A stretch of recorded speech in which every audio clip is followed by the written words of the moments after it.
Well, ladies and gentlemen, August 1st, 2012, the fourth video for today, and three of them have been hacked or interfered with, and it's not my computer. Evidently, NSA or CIA has triangulated my specific location and is interfering in the YouTube videos that I'm doing. Although I don't think it's going to do them any good because I've already said all the stuff that I've needed to say. But I think that every new event and everything, any new information I keep on piling on top of older information means that there's always a possibility that more and more people out there are going to start believing me and actually start doing something about it.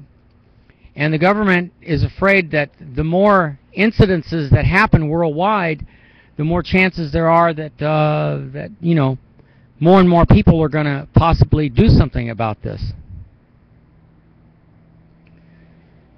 In this video, the previous video about a half an hour ago, before I had to shut off the computer, unplug it, and do all the crap I had to do, both videos were aborted. They couldn't process and upload because of what was going on, because of what they're doing. And believe me, the government is doing it. So, I can't mention very many other things here. You know, nobody seems to understand. My civil rights have been continually violated. Here's a story about the FBI agents found in Burbank. Good riddance. FBI doesn't sit there and help people like me. Screw them. Now, a few days ago, I spoke about this guy named Rainier here, who's a professor at UC Irvine. And he was jailed for making, charged with arson and also making alleged murder plots against the school. Interesting to note that two days ago or 3 days ago, I mentioned, you know, how I would love to leave this country and go live someplace else if only some country, big or small, would grant me asylum somewhere. And I mentioned, wouldn't it be nice to move to Monaco in France and go set up housekeeping with the Rainiers. And I didn't know about this guy till afterwards. I've been talking about the Colorado shooting and the other guy who got caught right after that shooting in Maryland, in the county of Prince County in Maryland, who was arrested for making threats of that kind of nature.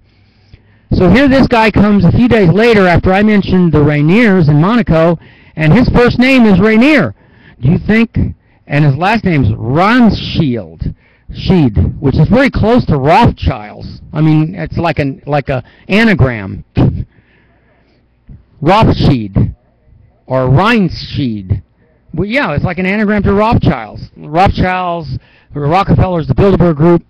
So his son hung himself, and he blames the 40-year-old professor at UC Irvine, blames the school for what happened to his son.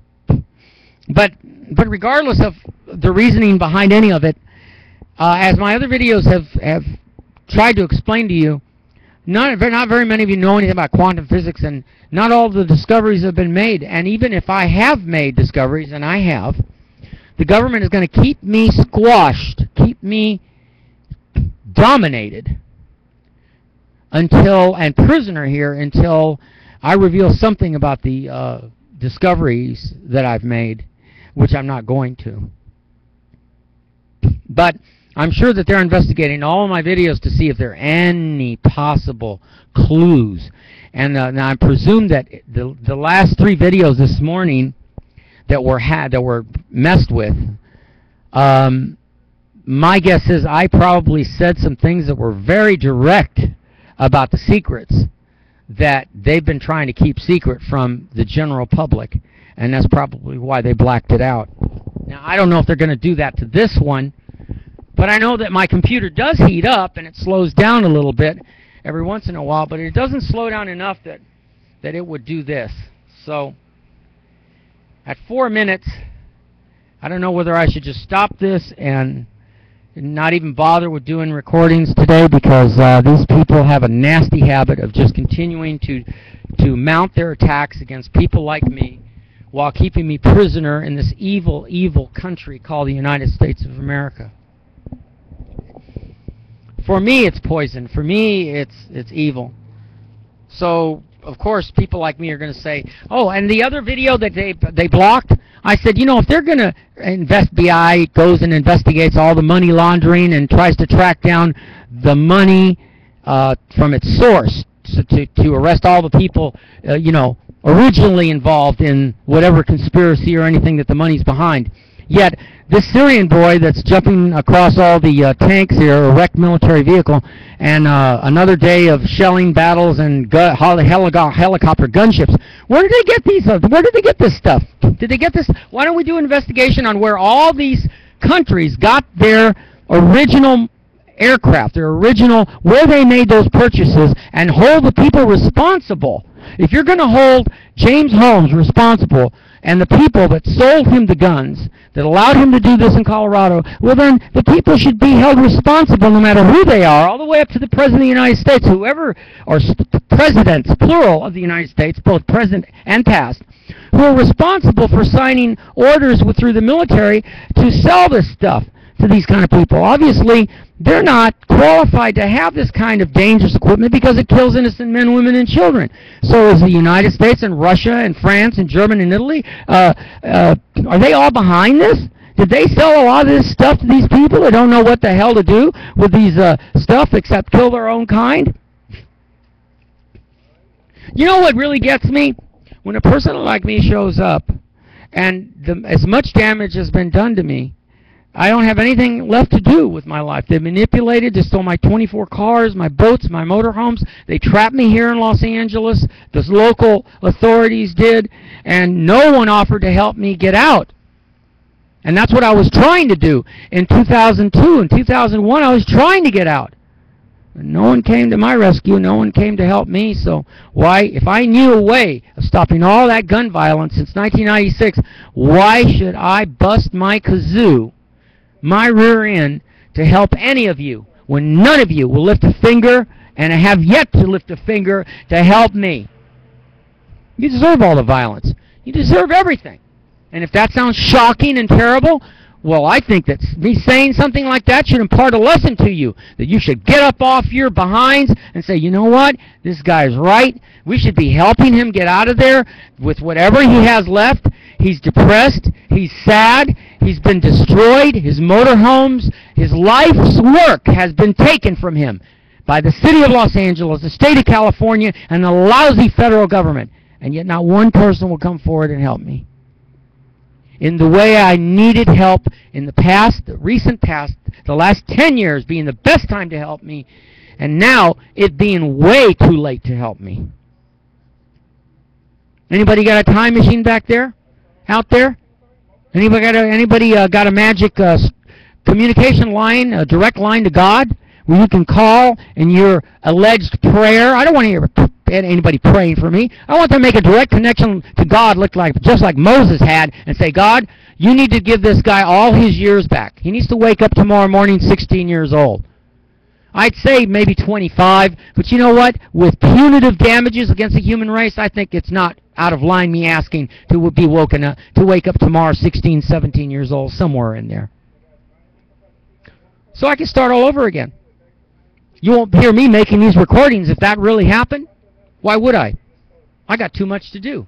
I get to start all over again, knowing I got the greatest revenge of all. That's how I'd look at it. Because all the people that have done me damage, hell, in another 10 years, most of them are going to be too old, and they're going to be dead. And with them having full knowledge that God gave me back that greatest gift of all, youth. And I wake up again and tomorrow morning, and I'm like 16, 17, I go, wow, how neat. This would be fantastic. Like in the movie The Twilight Zone, where that one kid gets to be 12 years old again, and that kid in the movie is the only one, played by Douglas Fairbanks Jr., is the only one that gets away. He jumps out of the window and he's screaming, glory, beautiful, hallelujah. He takes off. And just in the fictional idea of the story, how the Twilight Zone would go on from there, would be that 12-year-old kid that jumped out that window and disappeared out of that old folks' home doesn't even want to think that he was in an old folks' home and that he was old. He he's now 12, and he can go out in the world and even enroll himself in some school, adopt a different name, and just start all over again. And I'm sure the second time around, he'd make sure that he doesn't make any of the mistakes he made that landed him in that old folks' home. Interesting to note that in that movie, The Twilight Zone, Vic Morrow and 2 children died in that movie, imitating something that had happened in Vietnam. For real. And it's sad that even in the movie Batman, these people are going to go look at the movie Batman, and a whole bunch of them die. And just think, you're talking to the guy on YouTube that claims, since before 1996, he had a way of stopping all that gun violence. You think about that. You think about that when you go elect your president. You should revolt, completely revolt. Take your money out of the banks, do whatever it takes, and then give the government your ultimatum. We want Caesar as Emperor of the United States over the President and Vice President. Because the job's too big for one man, even for one man and all his advisors, his and her advisors. Doesn't matter. You want somebody smarter than that up there. Somebody that's going to change the rules. Somebody that's going to make every politician take a civil service exam before they get to run for office. Somebody that's going to make them let the people decide how much money they should be paid after they've done their job on a percentage basis. Oh, yeah, there are a lot of things that are possible, but you people aren't going to do it because you're too stupid.